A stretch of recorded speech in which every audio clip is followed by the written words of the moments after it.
Om Shanti. When is the last time that you prayed for the well being of everybody in the world? Of course, as a child, we would all pray for the well being of everybody in this world. But as we grow older, we become so self centered that we pray only for the well being of us and our family members. Just remember how you felt when somebody helped you at the time of need. So you would have felt good wishes for him spontaneously.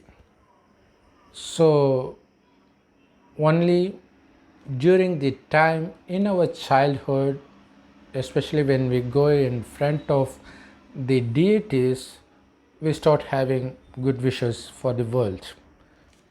And in addition to that, if somebody does something good for us, then we will automatically have good wishes for those who helped us. If you compare the amount of curses that you have for others and the blessings you wished for others, I bet the amount of curse will be more compared to the blessings you had for others. At this point of time, we are living in the world filled with people who would go to any extent to satisfy themselves, no matter if their actions bring bad to people around them. That's the main reason they end up getting cursed by others. Very rarely people help others that makes us give blessings to them. Think for a moment when the last time you received help from some stranger. You were so happy that you were filled with blessings for them. It came spontaneously because you were that happy. So it is that state of mind of being happy that made you bless them with blessings. But we end up cursing others most of the time because we easily get into the bad mood by the actions and words of people around us. So that state of mind automatically makes us curse others. So ultimately, it is our state of mind that determines whether we bless others or curse others. Cursing others will definitely create a rift between the relationships, while blessing others will create a stronger bond in relationships. In South India, in the olden days, there used to be beggar coming with decorated cows, and they would just start blessing the family. They wouldn't ask for food or money, they would just say, "Good fortune for the family." Just on hearing this, family members come out of the house and serve food or money to the beggar. So that's the magic of blessings. So that will create the intention to serve the one who blessed them. We bless others only when we are in good mood. But it is equally true that by blessing others continuously automatically creates good mood for us and for others.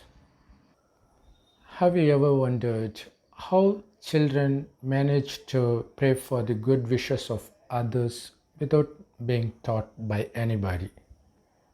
Because for the first 2500 years, when this earth was heaven, having good wishes for others is the single most thought we produce automatically.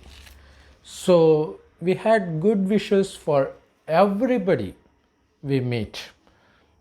So they were called deities. And those deities, after taking several rebirths, have become us. So now we end up having only bad wish for others. But that's not our original initial character. We were so divine in nature, we always had only blessings for others. So those deities are being worshipped now in Hindu temples for the same reason. We were originally deities in the beginning. Just because we had pure wishes for others, we were blessed with wealth, health, peace, prosperity, everything for the first 2500 years while this earth was heaven. So one might wonder that if we are blessed with everything, then it is easy to bless others.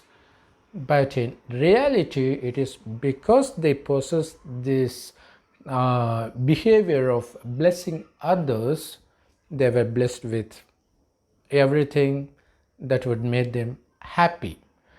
But now we lost that nature of blessing others without any reason. That is the main reason we end up losing everything that we possessed initially. So we are at the end of the world, as every single religion points out, God comes in the end, and He has come.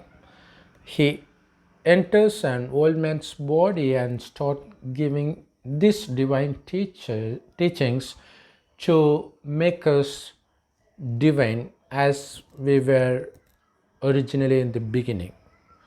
So his teachings is called Murli, that is available totally free of cost in all Raj Yoga meditation centers across the globe. And the essence of the direct teachings of God is to consider oneself to be the soul that shines like a tiny star in between the eyebrows, which is why Hindus till date have this habit of wearing religious symbols in between the eyebrows. So it is the soul that becomes corrupt towards the end of the world.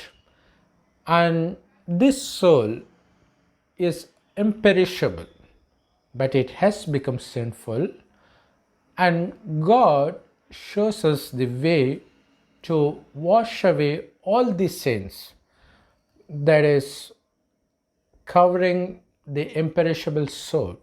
And the way to do that is to remember God as a point of light, because He is also a soul just like us. He dwells in a golden red colored light world called Parandam, or you can call it the soul world. That is where we souls resided along with God before we took birth in the earth. So when we start taking birth, initially it was heaven, and after the completion of first 2500 years, this world becomes hell. And the main reason for that is, while we were in heaven, we were soul conscious. We considered ourselves to be soul automatically. So it is the soul that sees through the eyes, speaks through the mouth, listens through the ears. We had this knowledge naturally without being taught in heaven.